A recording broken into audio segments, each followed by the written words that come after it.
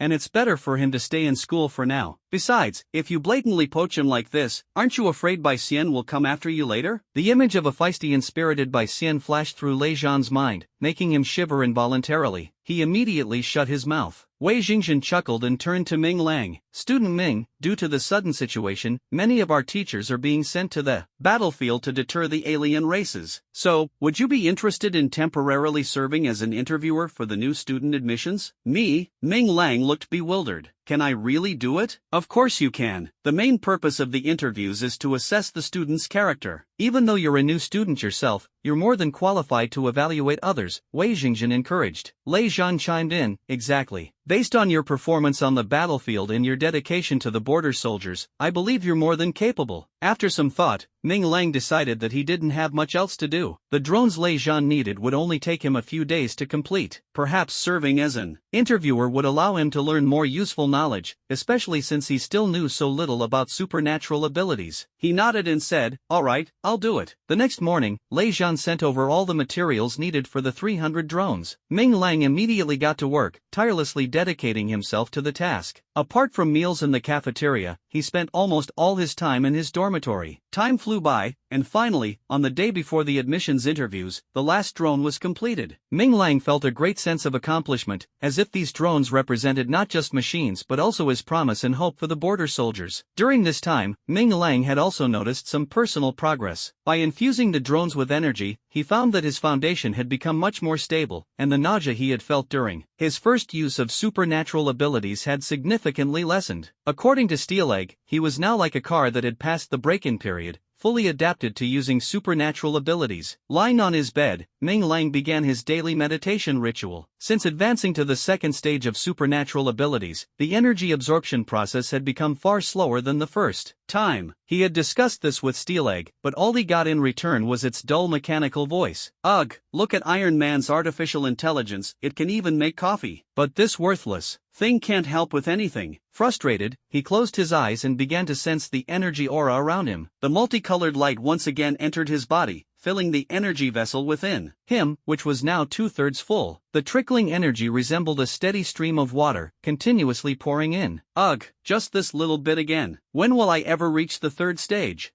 After finishing his meditation, Ming Lang felt the energy within his body and complained for a while before falling into a deep sleep. The next day, he arrived early at the main campus and saw from afar a large crowd of people who looked like students gathered in the school square, almost blocking the path to the teaching building. Excuse me, Ming Lang shouted, struggling to squeeze his way through. Just as he finally managed to push through the crowd and was about to enter the teaching building to prepare for his interview, a familiar voice called out from behind him. "Hey, isn't this Ming Lang? I heard your ability shattered. Why are you in such a hurry to get inside? Planning to bribe your way, eh?" Ming Lang turned his head and saw a handsome young man standing in the crowd with his arms crossed, looking at him with a mocking expression. "Lu Mian?" Ming Lang suddenly remembered that Hu Fei had taken quite a liking to Lu Mian during the exam day, so it wasn't surprising to see him here today. Seeing Ming Lang stop in his tracks, the mockery on Lu Mian's face deepened. Professor Hu had mentioned during the enrollment notice that Ming Lang's ability had shattered, leaving him a useless person. Upon hearing this news, Lu Mian was as delighted as a seal, eagerly anticipating the chance to humiliate him in person. Taking a step forward, Lu Mian stood in front of the crowd and pointed at Ming Lang, loudly saying, "Let me introduce someone to you all. Ming Lang, an SSS-level top student and the young master of the Ming Consortium. Unfortunately, his abilities shattered. I wonder why he's here today. Applying for a position in the functional department? Or planning to bribe his way in?" The surrounding students, upon hearing Lu Mian's introduction, immediately began to chatter. SSS level, that's something you rarely encounter in years. It's such a pity though, since shattered abilities can't be restored. A true talent. Wasted. Then why is he here? Relying on his family's wealth to bribe his way in?